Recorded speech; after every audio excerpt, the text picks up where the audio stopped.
धर्मात्मा अंग बड़े दानवीर हैं।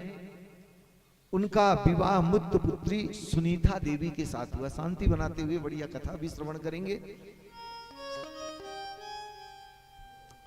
श्री सुनीता देवी के साथ उनका विवाह हुआ। बड़े धर्मात्मा थे अंग। एक ही बेटा था। एक बेटा को संभालने की जवाबदारी माता पिता में ज्यादा होती है, बिगड़ने के चांस ज्यादा होते। क्यों? क्योंकि लाड पाल प्यार में इतना पलता है, इसीलिए सावधान माता पिता को रहना चाहिए।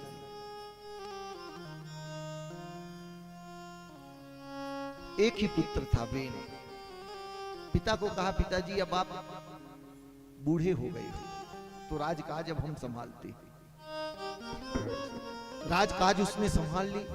एक दिन जाकर के सभी को बोल दिया कि न यस्तव्यम न दातव्यम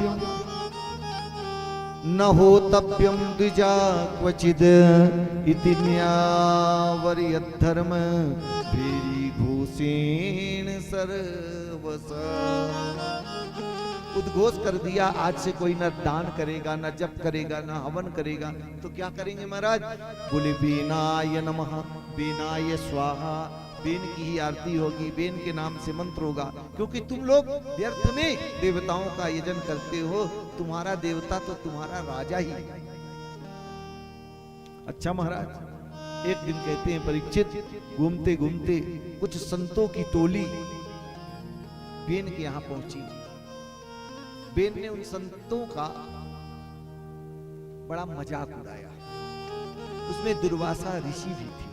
क्रोध आ गया और श्राप दे दिया, हन्यताम हन्यताम पेशा पाप प्रकृति दारिका। इसको वध कर दो, वध कर दो। जो ही जल लेकर छींटा मारा तो बेनाय स्वाहा, बेन समाप्त होगा। क्या करे? कोई तो राजा होना चाहिए, नहीं प्रजा कैसे चलेगी? तो बेन के शरीर का मंथन किया गया। फलस्वरूप उसमें एक निषाद की उत्पत्ति हुई, जिसको कहते हैं वास्तु पुरुष। भयंकर विकराल, लो लगता था पूरे पृथ्वी का भोजन कर जाएगा। क्या करें? बोले इसको उल्टा करके पृथ्वी में गाड़ दीजिए। पुनः मंथन किया गया। इस बार कहते हैं मंथन करने पर साक्षात पृथु महाराज की उत्पत्ति हुई है। भगवान नारायण के ही अवतार हैं। बोलिए पृथु भगवान की जय। पृथु से ही इस धरा का नाम पृथ्वी पड़ा। धरती के पहले सम्राट महाराज पृथु हैं, इसीलिए इनका नाम पृथ्वी पड़ा। एक दिन प्रजाजन आकर के हाथ जोड़ करके पृथु महाराज से कहती है, महाराज महाराज मेरी रक्षा करिए। क्या हुआ? बोले हम खेती तो करते हैं, लेकिन जितना बीज डालते हैं उतना फल ये धरती नहीं देती है। पृथु महाराज को क्रोध आ गया, तलवार निकाली, वसुधे मैं तेरा वध कर दूंगा। पृथ्वी गाय का रूप धारण करके पृथु महाराज के सामने प्रकट हो गई। क्या बात है महाराज? बोले तुम्हारा धर्म होता है एक दाने के बदले 1000 दाना देना, और तुम तो अपने रत्नों को छुपा ली। मां पृथ्वी जो गाय का रूप धारण करके पृथु महाराज के सामने है, कहती महाराज मैं क्या करूं? जब हमारी गोद में अच्छे कर्म जप तप यज्ञ दान तप होते रहते हैं, मैं प्रसन्न होती हूं। और जब अनैतिकता अत्याचार दुराचार बढ़ने लगता है तो मैं समस्त रत्नों को अपने में समाहित कर लेता। पृथु महाराज ने कहा अब समस्त रत्नों को तुम प्रदान करो। मां पृथ्वी रूपी जो गाय है कहती है आप मेरा दोहन करो। पृथु महाराज दोहन शुरू करते हैं तो पर्वत जल समुद्र नदियां समतल भूमि वृक्ष सब कुछ पृथु महाराज ने दोहन किया। सब जगह पहाड़े पहाड़ हो गए। तो एक साइड उत्तराखंड में लाकर सब पहाड़ों को रख दिया, क्योंकि खेती के लिए जमीन भी चाहिए ना। तो उत्तराखंड की देवभूमि में सब पर्वतों को भेज दिया। बोले उत्तराखंड के वासी कैसे अपना जीवन यापन करेंगे? बोले इसका नाम पड़ेगा देवभूमि। भगवान नारायण बोले मैं स्वयं वास करूंगा तो सब आकर जब दर्शन करेंगे तो यहाँ की व्यवस्था जो है बरकरार रहेगी, अर्थव्यवस्था नहीं टूटने पाएगी। इस तरह पृथु महाराज ने धरती के प्रथम सम्राट पृथु महाराज हैं, इनका विवाह अर्ची देवी से हुआ। ये यज्ञ पे यज्ञ करते थे, बड़े बड़े यज्ञ करते थे। यज्ञ से देवता तृप्त होते हैं। आगे कथा आएगी, हम सुनेंगे। बलि महाराज ने 99 यज्ञ 99 यज्ञ किए। जब 100 यज्ञ पूरा हो जाता तो इंद्र लोक के भागी बनते, इंद्र पद मिल जाता। लेकिन भगवान बलि बनकर, वामन बनकर आए और बलि से 3 पग धरती पर यज्ञ पे यज्ञ करते हैं। यज्ञो भवति पर्जन्या, यज्ञ से वृष्टि होती है, यज्ञ से धुआं उठता है, धुआं से बादल बनते हैं, बादल से बारिश होती है और बारिश से कोविड जैसी महामारियां समाप्त होती, क्योंकि मंत्रों के द्वारा आच्छादित वह मंत्र जो है जब बूंदे गिरती हैं तो बड़ी से बड़ी महामारियों का विनाश कर देती। उस यज्ञ में इंद्र ने जब यज्ञ कर रहे थे तो यज्ञ के घोड़े को चुरा कर ले गया। मैत्रेय मुनि विदिर से कहते हैं यहीं से पाखंड चालू होता, पापस से खंडा पाखंडा। ब्राह्मणों ने कहा महाराज आप चिंता मत करिए, यज्ञ तो पूरा होगा, अब हम ऐसा करते हैं इंद्र को ही स्वाहा कर देते हैं। सो ब्राह्मणों ने इंद्राय स्वाहा करना चालू किया। इंद्र को ही स्वाहा करने लगे। भगवान नारायण प्रकट हो गए। क्या कर रहे हो देवताओं? इंद्राय स्वाहा की जगह इंद्र स्वाहा करने लगे। अगर राजा ही, देवताओं के राजा हैं इंद्र, उनको ही जला देंगे तो समस्त व्यवस्था बिगड़ जाएगी। बोले इन्होंने चोरी की है। लज्जित होकर के इंद्र आता है और अपनी पुत्री जयंती का विवाह महाराज पृथु के साथ करता है। समय बीतता गया, भगवान नारायण प्रकट हुए। क्या मांगना चाहते हो मांगो, मैं तुम्हारे यज्ञ से प्रसन्न हूं। पृथु महाराज कहते हैं महाराज कुछ देना चाहते हो तो मुझको 10,000 कान दे दो। ये कोरी कल्पनाएं कथा नहीं है ना, भगवान की कथा।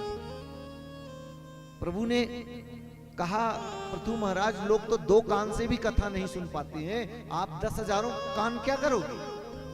बोले इन कर्णों में 10,000 श्रवण शक्ति कानों की प्रदान कर दीजिए तो मैं आपकी कथा निरंतर सुनता रहूं। इतनी कथा सुनता हूं तब तो ये पापी मन मुड़ता नहीं। अंत में भगवान पृथु महाराज को 10,000 कान देने का आशीर्वाद प्रदान करते हैं। किसी ने कहा महाराज जब 10,000 कान होंगे तो शरीर में हाथ पैर आंख कहां रही होगी? बोले ना, कान 10,000 नहीं थे, 10,000 कानों का पावर जो है, शक्ति है, उनके 2 कानों में ही भर दी थी प्रभु ने। इतना सुनाई पड़ने लगा था। एक बार समस्त प्रजाओं को बुला करके और तत्व ज्ञान प्रदान कर रहे थे, तभी 4 ऋषि प्रकट हो जाते वहां पर। सनत कुमार, सनत, सनंदन, सनातन और सनत कुमार। भगवान पृथु जी पूछते हैं महाराज हमारे आत्म कल्याण के लिए कुछ तत्व ज्ञान प्रदान करें। सनत कुमार कहते हैं अभी अभी नारायण प्रकट हुए थे तो उन्होंने तो तुमको तत्व ज्ञान दिया। बोले नहीं, फिर भी तृप्ति नहीं हुई, आप भी कराए। तो भगवान सनत कुमार कहते हैं मैं तुमको एक छोटा सा तत्व ज्ञान देता हूं। क्या? अनाथ वस्तुएं जो हैं उनमें असंग होना सीखो, यही सबसे बड़ा ज्ञान है। अनाथ वस्तुओं से असंग होना, बहुत सुंदर उपदेश सनत कुमारों ने पृथु महाराज को दिया। अंत में जब चलने लगे तो पृथु महाराज कहते हैं गुरु के रूप में हमको आपने कथा सुनाई है, इसके बदले में हमको कुछ देना चाहिए। गुरु दक्षिणा। सनत कुमार कहते हैं क्या दोगे? बोले मैं देता हूं ना, जो कुछ है मेरे पास। क्या है? बोले मैं बताता हूं। प्राणादारा सुता ब्रह्मन ग्रहस्य सपरीक्षदा राज्यं बलं महीकोशम् इति सर्वं निवेदितम् इति सर्वं निवेदितम्। श्री पृथु महाराज कहते हैं, आपने जो हमको कथा दी है, दान किया है, गुण दिया है, उसके बदले में मैं क्या दूं? बोले प्राणा दारा सुता ब्रह्मन, मेरा प्राण, मेरा शरीर और मेरा परिकर।